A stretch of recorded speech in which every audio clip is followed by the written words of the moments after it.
तो राम के परोक्ष आदेश से विश्वकर्मा ने सीता के यहाँ पहुँचने से पूर्व इस गुफा का निर्माण कर दिया। फिर सीता इसी में रही, अपने पुत्र लव को जन्म दिया। विष्णु ने एक बार चरण रखा तो इतनी बड़ी प्रसिद्धि है। और इसमें भगवती सीता यानी उनकी पत्नी विष्णु के अवतार राम, राम की पत्नी सीता यहाँ 12 वर्षों तक रही है इस गुफा में।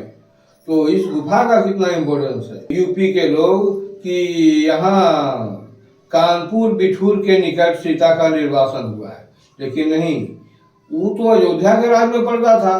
तमसा नदी था यहाँ थी, और अभी जो तिलैया नदी जिसका नाम है, पुराना सर्वे में उसका नाम तमसा था। सीता के निर्वासन स्थल से जुड़ा हुआ वाल्मीकि का समाधि स्थल है।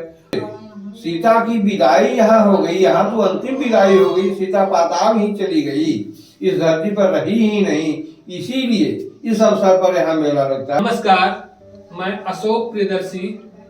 आज हम बिहार के नवादा जिले के सीतामढ़ी में हैं और यह सीतामढ़ी सीता की निर्वासन स्थली के रूप में जाना जाता है।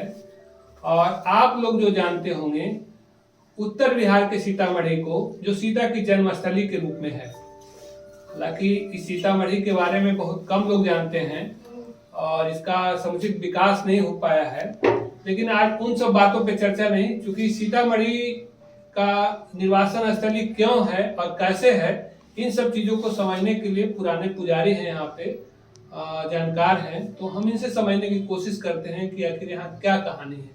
आप अपना नाम और परिचय बताइए। मेरा नाम सीताराम पाठक, न्यासधारी, सीता मंदिर सीतामढ़ी, जिला नवादा। राम ने जब सीता को निर्वासित किया था एक धोबी के लांछना लगाने पर, तो उन्होंने परोक्ष में विश्वकर्मा को बुलाया और कहा कि देखो सीता निर्दोष और निष्कलंक है, इसके सतीत्व की परीक्षा लंका में हुई थी। लेकिन जिस समय सीता के सतीत्व की परीक्षा लंका में हुई, उस समय सीता के सतीत्व की परीक्षा को देखने वाला था कौन? बंदर, भालू और कुछ बचे खुले राक्षस लोग। अयोध्या के लोगों ने तो सीता के सतीत्व की परीक्षा को देखा नहीं, और अब लोग लांछना लगाते हैं। तो लोकापवाद के कारण हमको सीता को निर्वासित करना पड़ा है। वैसे सीता निर्दोष और निष्कलंक है, तो सीता को कष्ट होगा, गर्भवती भी है। तो ऐसा करो, जहाँ सीता पहुंचाई जा रही है जंगल, वहाँ सीता के पहुंचने से पूर्व एक ऐसे गुफा का निर्माण कर दो जो हर एक मौसम में सुखदायी हो। तो राम के परोक्ष आदेश से विश्वकर्मा ने सीता के यहाँ पहुंचने से पूर्व इस गुफा का निर्माण कर दिया। फिर सीता इसी में रही, अपने पुत्र लव को जन्म दिया। कुछ तो वाल्मीकि के माया से हुए थे, फिर लवकुश इसी में पले बढ़े। बाद में लवकुश और राम की सेना के साथ युद्ध हुआ इसी अरण्य क्षेत्र में, और युद्ध के बाद सीता पाताल चली गई और लवकुश अयोध्या चले गए। गुफा तो हो गया खाली। तो आप एक ऐटा का मंदिर बनाते हैं, उसको मंदिर मानते हैं, इसमें तो भगवती सीता साक्षात रही है, तो मंदिर नहीं तो और क्या है। तो प्रतीकात्मक रूप में पूजा करने के लिए मूर्ति तो चाहिए। तो एरिया के लोगों ने जग करके सीता और लवकुश की मूर्ति को स्थापित किया। अब इसको हम कंपेयर करते हैं विष्णुपद मंदिर से। विष्णुपद मंदिर में विष्णुपद यानी विष्णु का चरण, विष्णु ने एक बार चरण रखा है, 10 सेकेंड रखे होंगे, 1 मिनट रखे होंगे, एक चरण का ही चिन्ह है। तो विष्णु ने एक बार चरण रखा तो इतनी बड़ी प्रसिद्धि है। और इसमें भगवती सीता यानी उनकी पत्नी विष्णु के अवतार राम, राम की पत्नी सीता यानी विष्णु की पत्नी लक्ष्मी यहाँ 12 वर्षों तक रही है इस गुफा में। तो इस गुफा का कितना इम्पोर्टेंस है आप समझ सकते हैं इस बात को। तो सीता इसी में रही, सीता पाताल चली गई, लवकुश अयोध्या चले गए, गुफा हो गया खाली। एरिया के लोगों ने जग करके सीता और लवकुश की मूर्ति को स्थापित किया। एक सवाल है कि जैसे सीता की निर्वासन स्थली के बारे में सवाल उठा है कि है क्यों, कैसे है, इसके बारे में थोड़ा बताइए। हाँ, सीता की निर्वासन स्थली बहुत सा लोग कहता है यूपी के लोग कि यहाँ कानपुर बिठूर के निकट सीता का निर्वासन हुआ है, लेकिन नहीं, वो तो अयोध्या के राज में पड़ता था। तो कोई भी राजा निर्वासन करेगा तो अपने राज्य में करेगा, इसलिए भी तर्क नहीं है। और दूसरा तर्क और भी कि लक्ष्मण को एक तेजगामी रथ पर सवार होकर के 23 घंटा लगा था, तो 23 घंटा बिठूर पहुंचने में नहीं लग सकता है। 23 घंटा जब लगेगा तो यहाँ पहुंचने में।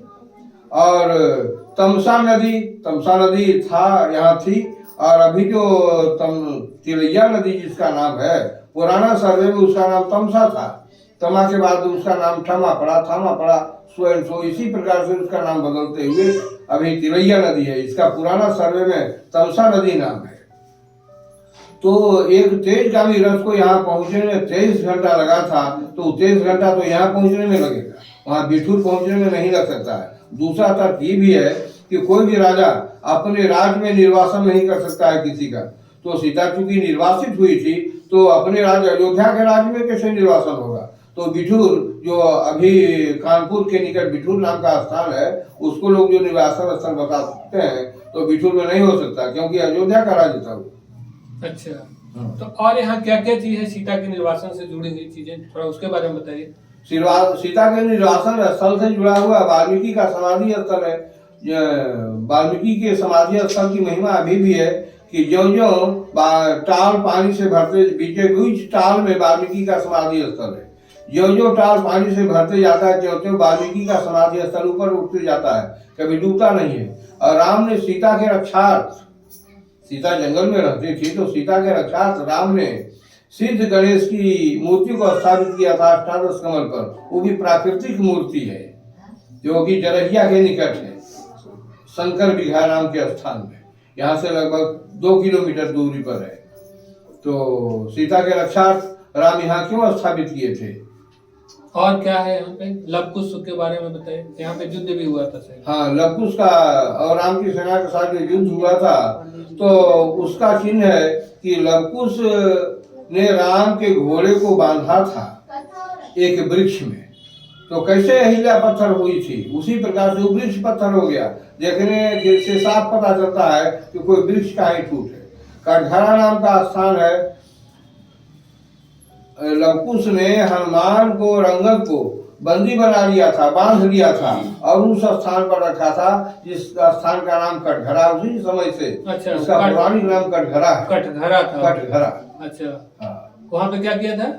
लवकुश ने हनुमान को और अंगद को बांध दिया था, बांध करके रखा था। अच्छा, इसलिए उस स्थान का नाम कटघरा है। और मैदान कौन सा है जहाँ पे युद्ध हुआ था। युद्ध मैदान बस यही सीतामढ़ी है। अच्छा, इसी अरण्य क्षेत्र में युद्ध हुआ था, इसी सीतामढ़ी में क्षेत्र में, जो समूचे जंगल में था, क्षेत्र था, फील्ड था ये। अच्छा, तो अब न इंक्रोचमेंट हुआ है। और धरती समाने की जो बात थी। हाँ, धरती समाने की बात है। राम ने कहा सीता को कि सीते तुम्हारा आश्रम कहाँ है। तो सीता के आश्रम को देखने के लिए यहाँ पर आए, इस गुफा के निकट आए राम। तो बोले कि सीते तुम्हारे सतीत्व की परीक्षा लंका में हुई थी, उस समय बंदर भालू था और राक्षस लोग था, अयोध्या के लोग तो थे नहीं। अब तुम पुनः अपने सतीत्व की परीक्षा दो, तुमको हम वापस अयोध्या ले जाएंगे। तो सीता उस शिला पर बैठ गई, नंदा भद्रा जया। तो जया नाम की शिला पर बैठ गई, जो विश्वकर्मा ने पूजन किया था पंच शिलाओं का। तो जया नाम की शिला पर बैठ गई और बोली कि हे पृथ्वी, तू फट जा और मैं तुझमें समा जाऊं। अब यह कलंकिनी सीता वापस अयोध्या जाना नहीं चाहती। तो मातृयोनिवत उस शिला का 3 खंड हुआ और सीता पाताल चली गई और अयोध्या चले गए। और पंचशिला की क्या कहानी है। पंचशिला की कहानी है, कोई भी मकान का पूजन होता है तो 5 ईंट का पूजन किया जाता है। नंदा, भद्रा, जया, रिक्ता और पूर्णा, 5 शिलाओं का पूजन किया जाता है। उसी प्रकार से 5 शिलाओं का पूजन किया था विश्वकर्मा ने, तब इस गुफा का निर्माण किया था। तो 5 शिला नंदा, भद्रा, जया और रिक्ता और पूर्णा के नाम से पूजन किया था। तो नंदा नाम के शिला को ढक दिया है लोगों ने, दुर्गा जी के मूर्ति को, मंदिर को बना करके। भद्रा नाम के शिला में गुफा बना हुआ है। जया नाम के शिला पर बैठ करके सीता पाताल चली गई। और रिक्ता नाम के शिला पर हनुमान जी का मंदिर बना दिया। और पूर्णा नाम का शिला खाली है। पूर्णा नाम का शिला अभी भी है। अभी भी खाली है। अच्छा, तो यहाँ पे मेला जो लगता है उसके पीछे क्या कहानी है। मेला जो लगता है उसके पीछे कहानी है कि सीता की जब विदाई हुई थी जनकपुर में, तो उस अवसर पर वहां जनकपुर में मेला लगता है।